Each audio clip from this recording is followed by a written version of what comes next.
Okay, class, we're gonna pick back off where I left on the last video, and that was addition of halogens to an alkene. Halogenation.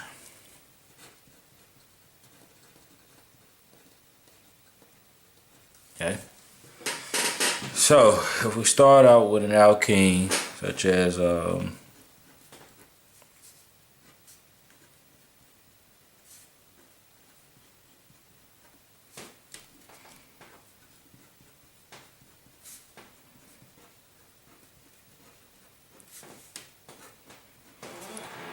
this will add across a double bond to give us an alkane.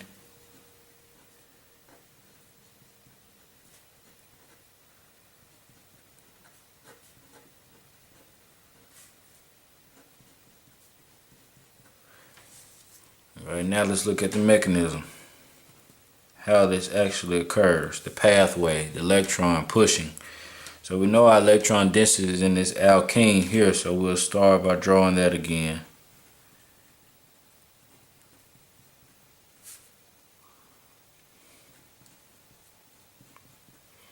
Okay. So what we have, this Br2 aligns itself on top of the with the alkene, and the nucleophile, the electron density here, attacks this bromine, which has 6 electrons around it, and these electrons here come here. Okay, in the process, this also breaks in a concerted reaction. Okay, now in that concerted reaction, we'll get the bromonium ion.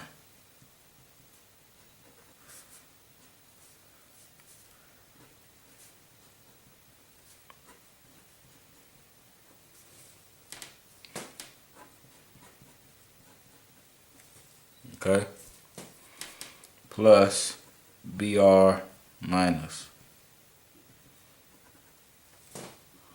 Okay, now this Br minus can attack here or here, but because this is the more substituted carbon, it would attack here. Okay,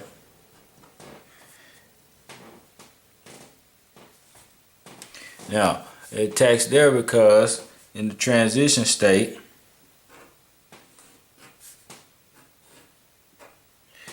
we'll have here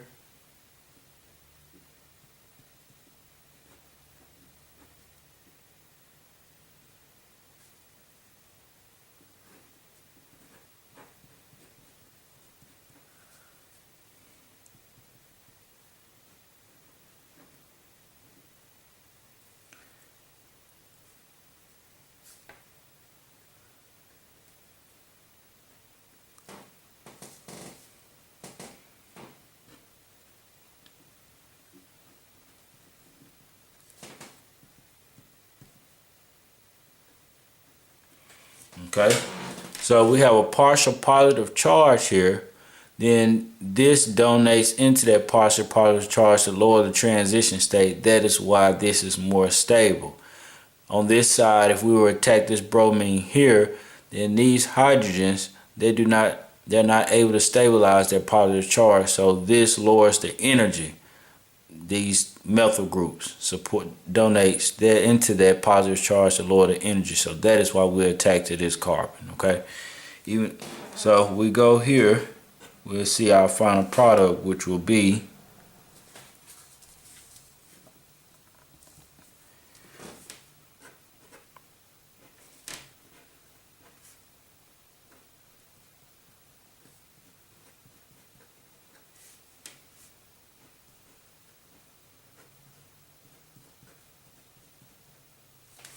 okay.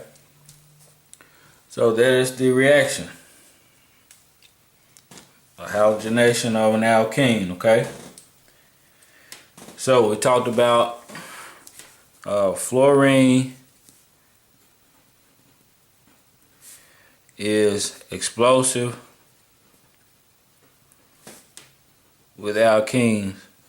So we don't usually see the fluorination of alkene. And iodine, if we form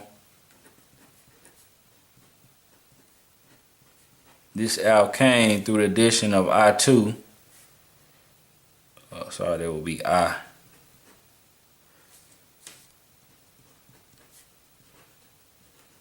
If we form this alkane through the addition of I2, this bond here is too weak. Okay, these iodine bond, carbon iodine bonds are too weak, and therefore this will fall back off.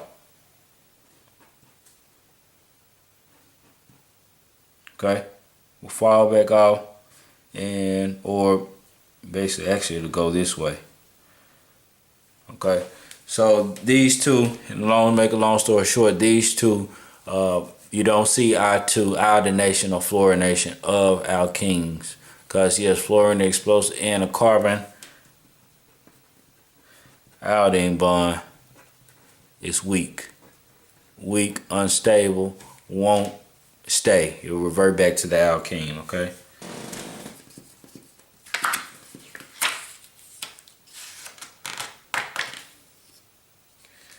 Alright, so let's look at the next one.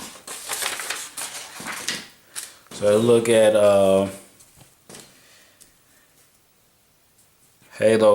halohydrin formation,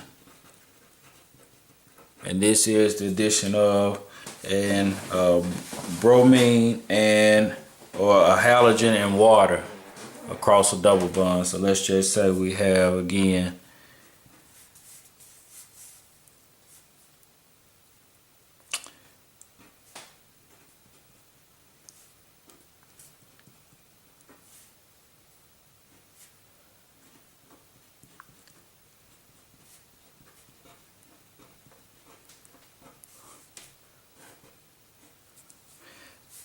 and the difference is that last time we had dichloromethane as a solvent, this time we're going to have water as a solvent, okay? That will give us two products, a major product and a minor product.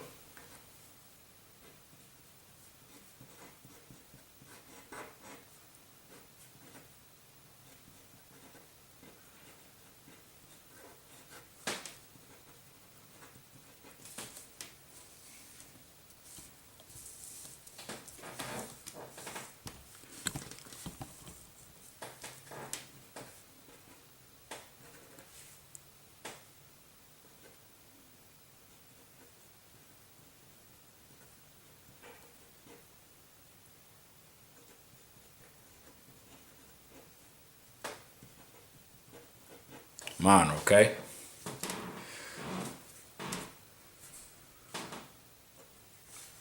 So let's look at the mechanism how this occurs.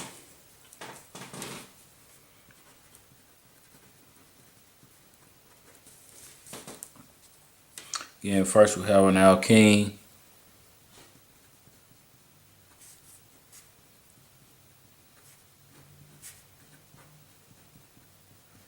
And then just like before, our Br2 will align in the pi system here. And we'll get the nucleophile attacking here. These electrons surrounding this bromine will attack here. And again, we'll get that released in a concerted process just like before. Therefore, we'll get our bromonium ion.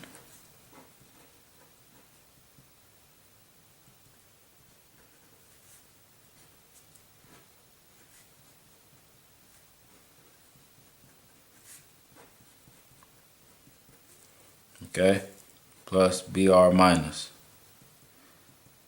Now remember, we have Br minus and we have H2O.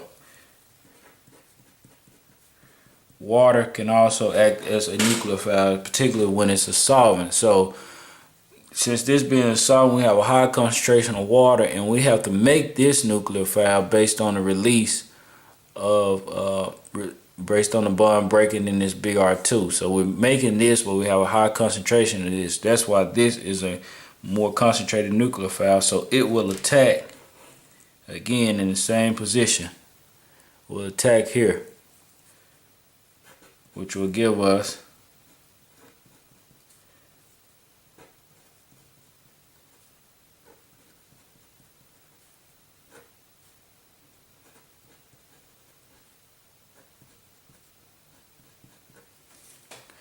Okay.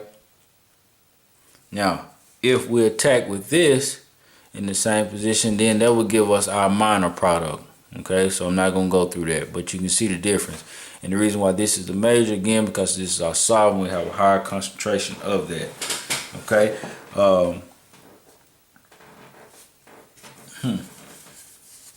Also, I'm sorry, let me finish this. This is actually supposed to be H2O. So we can either, after that bromine that we have left over, can either come and remove one of these hydrogens here, put that back over, and give us our final product now, which would be CH3. CH3OH.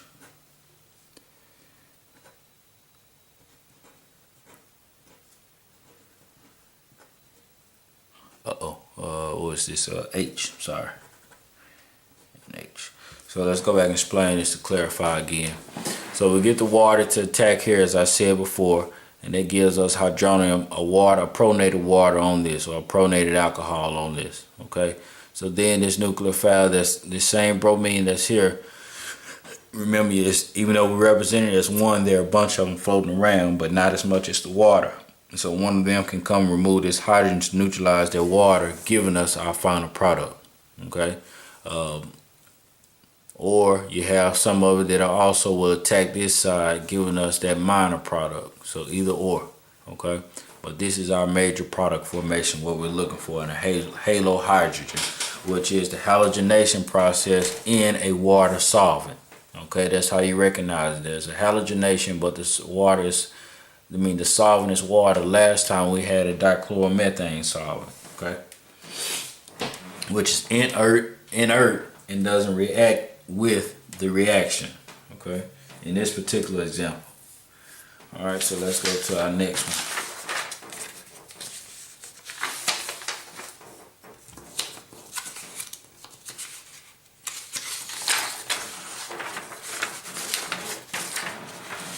Our next one is oxymercuration.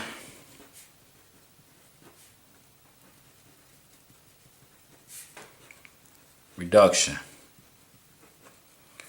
And alkoxymercuration.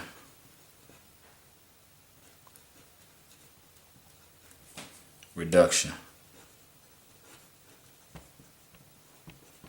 This is also not, the reduction can also be known as demercuration. So you hear oxymercuration, demercuration. Y'all can also hear alkoxymercuration, demercuration. Okay, it's reduction and demercuration are synonymous with each other. Okay, so this process is an additional way to add water across the double bond.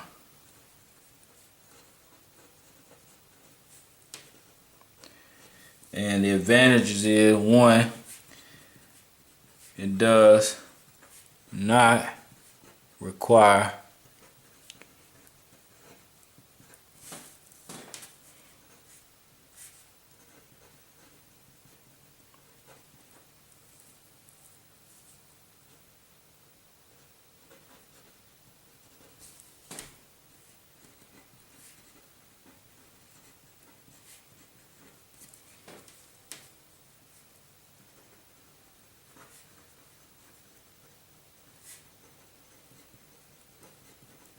So it does not require acidic conditions, which are home to many organic molecules. Acidic condition means that, like, we have the addition of water across the molecule, which is, so we have, whenever we want to add, we have an alkene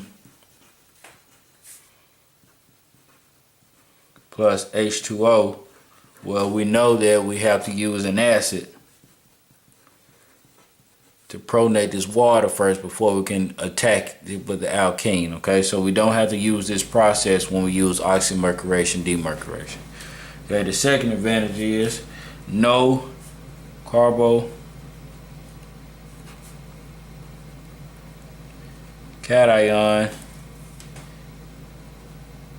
intermediate is formed.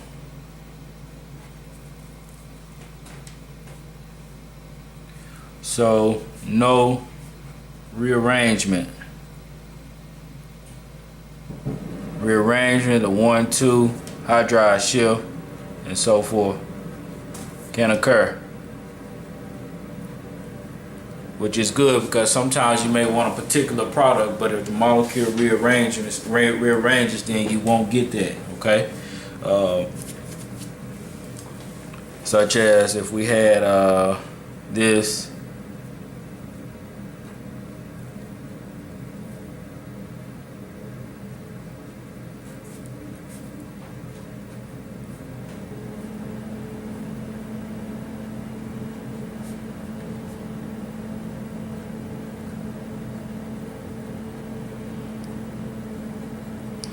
Okay, rearrangement. Well, we know we'll do a 1,2 hydride shift because this carbocation, this is a secondary carbocation. Secondary meaning that this carbon with the charge on it is attached to 1 carbon, 2 carbons, so it is secondary.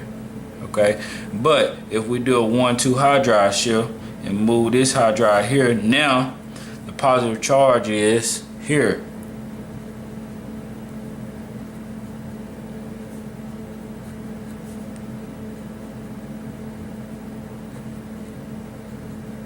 But they were all, so now the positive charge is more stable because of the methyl groups, tertiary now. This carbon with the positive charge attached to 1, 2, 3.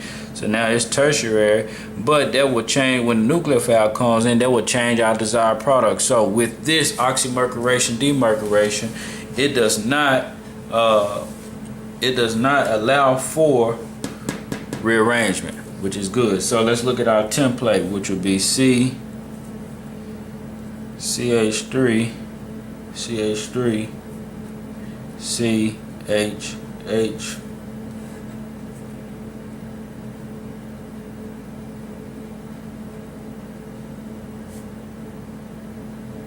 mercury acetate, H2O, THF are the solvents because it occurs in 2 steps. Then the second one is the reduction in sodium borohydride. Okay. And so they yield that essentially as water across a double bond. OH and C. This is what you add across the double bond, okay, water. So it's oxymercuration, demercuration, a way to add water across the double bond without arrangement, without rearrangement, and acidic conditions. Very important to remember. Okay, so let's look at the mechanism.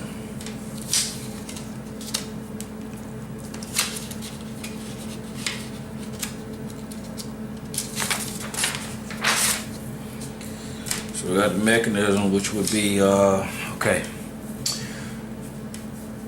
We'll have C, here. We'll stick to the same thing. Alright, so just like before, this mercury, and I'm just going to put OAC, with a line on top, just like in the halogenation, with a line with the pi system, okay? And this electron density will attack here and it will attack here, okay, and we'll break one of these, okay. Same thing, this has two electrons here, which is just like in the bromine, which will allow it to attack. Sometimes you don't see them written all the time, but there are 2 extra electrons there, allow it to attack there. So now we're left with a mercurium ion.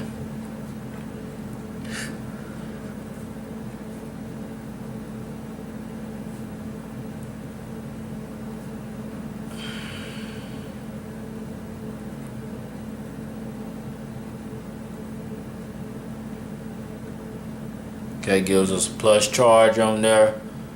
So we got the mercurium ion.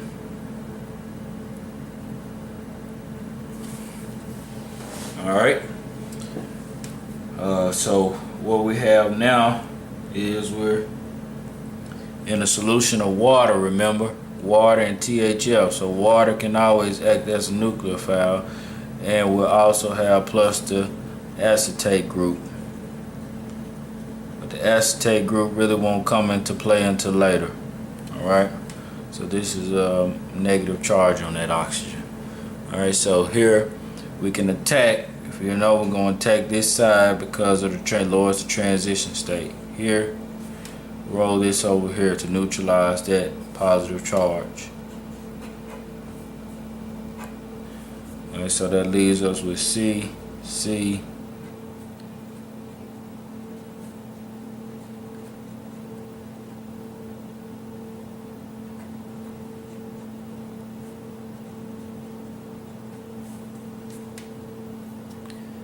and C,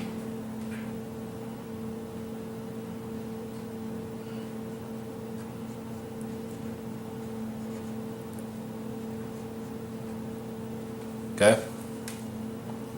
So we got our water molecule with the positive charge on there.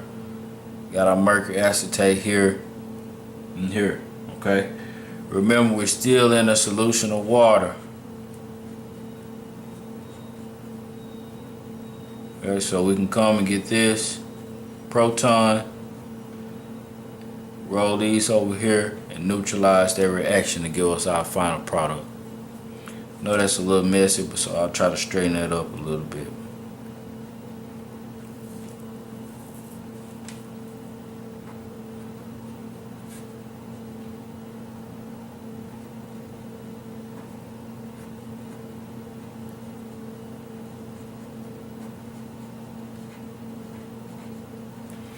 Alright, so now the first step is complete. Okay, we've added hydroxide on her. Now we have this which needs to be reduced. So, say sodium borohydride. Okay, now I didn't said you guys did not have to learn the mechanism to this, which is cool. Because in your book it says not quite understood, but in all actuality, you have this sodium, this ionic bond between sodium and boron. Okay, sodium borohydride. Okay, so this sodium, remember we said this mercury acetate,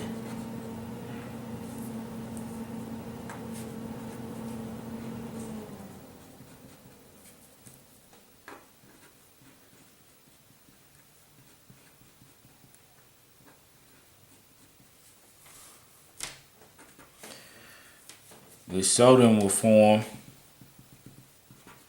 a dative bond with these electrons in this mercury.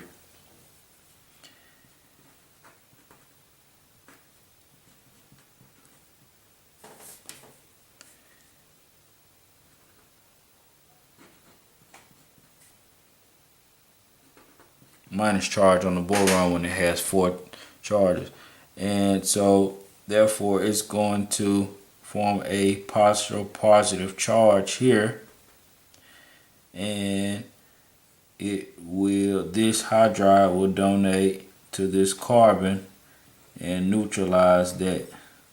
Okay, but we didn't talk about it in class, so I'm not gonna really hold you guys accountable for that, but it could come up as a bonus question. Okay.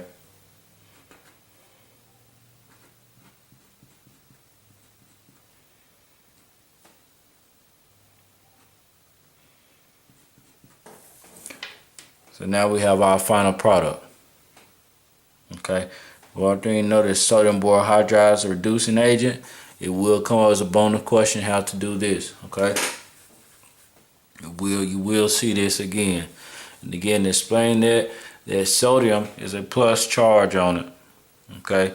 It forms a chelate or a dative bond with the mercury. Okay. It chelates with it. Chelate means that it joins with it through the ionic charges. Okay, so this plus sign chelates with this and forms 3 bonds on this mercury, creating a partial positive charge on there.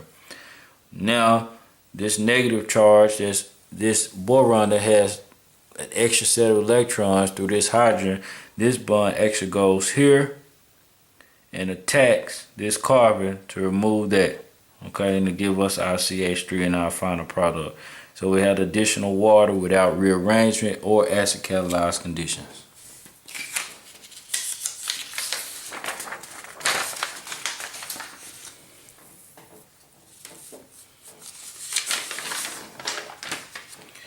So let's look at the formation of let's look at epoxidation of an alkene.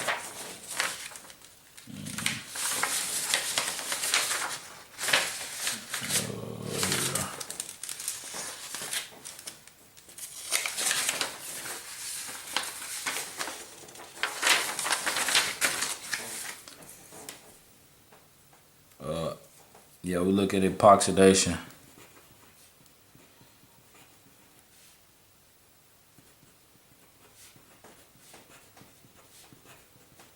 Or you'll see epoxidation of peroxy acid, addition of peroxy acid.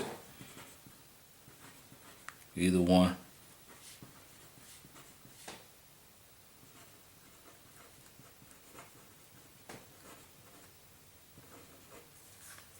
Again, to an alkene, we know that it epoxidizes an ether, oxygen incorporated into a three-ring structure.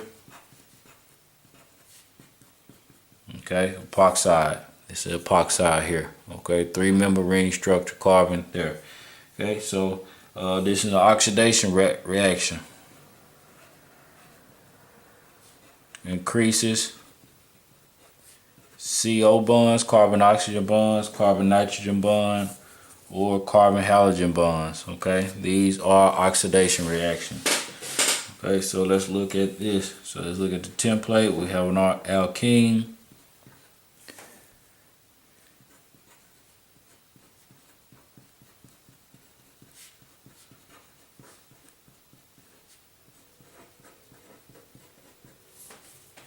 All right,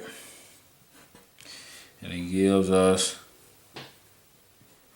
the epoxide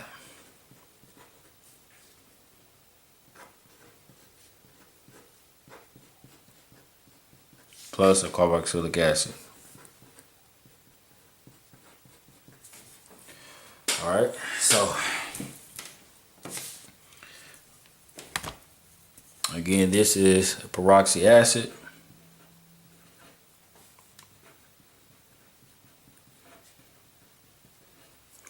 This OO bond, oxygen-oxygen bond, is very, very weak, so therefore it can be broken easily. So let's look at the mechanism.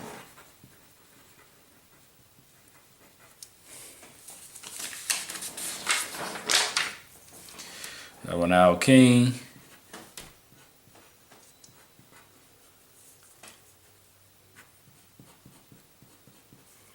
And our peroxy acid.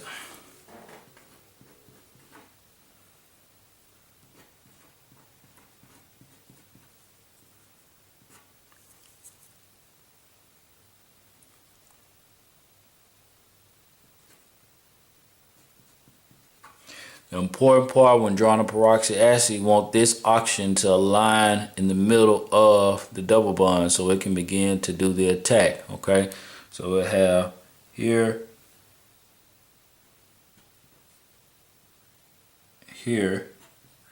this bond forms a double bond here, which allows these electrons to attack that.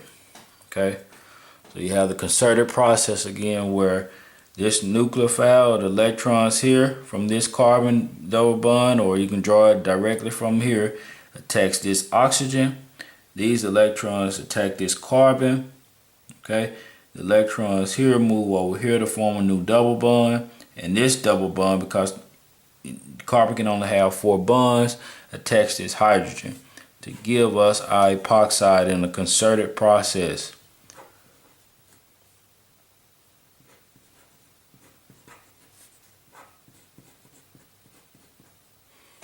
Okay, simple as that.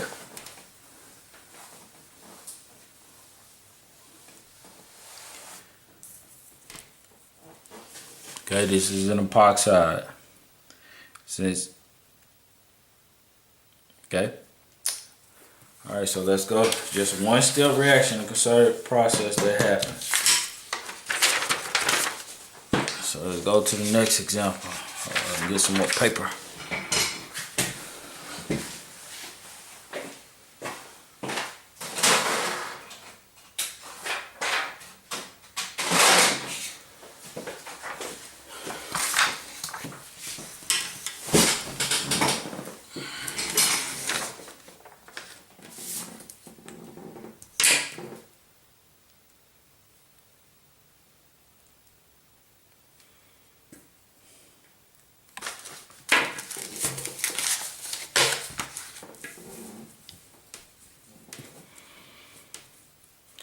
So let's look at addition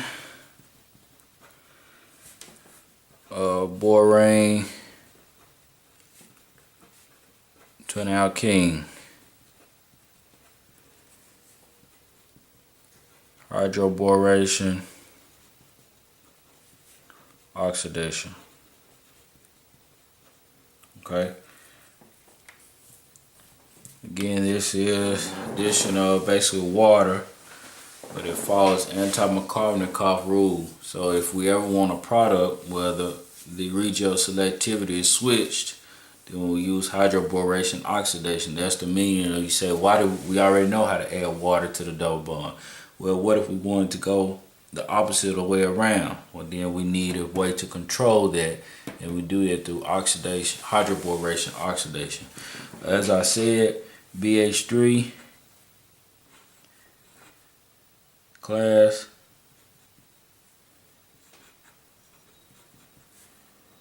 has an empty p orbital, that can allow it to accept electron, but it has no charge associated with it like a methyl cation.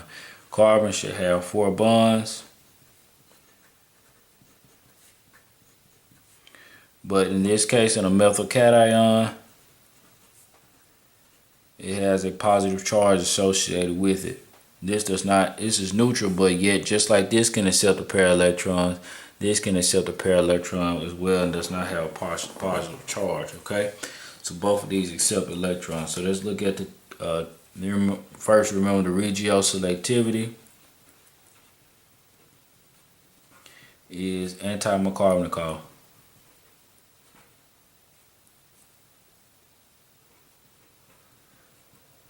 Pronounce this right, Markovnikov. That's right. Okay, so pronounce it right. So we have this. I'll make this CH3 this time. And this is CH3.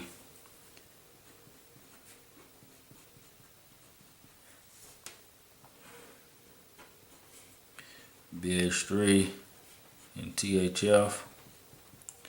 And we'll also have a solution of maybe sodium hydroxide, but we'll have a hydroxide anion, peroxide, H2O2, and H2O. Okay, solution of water. And that will give us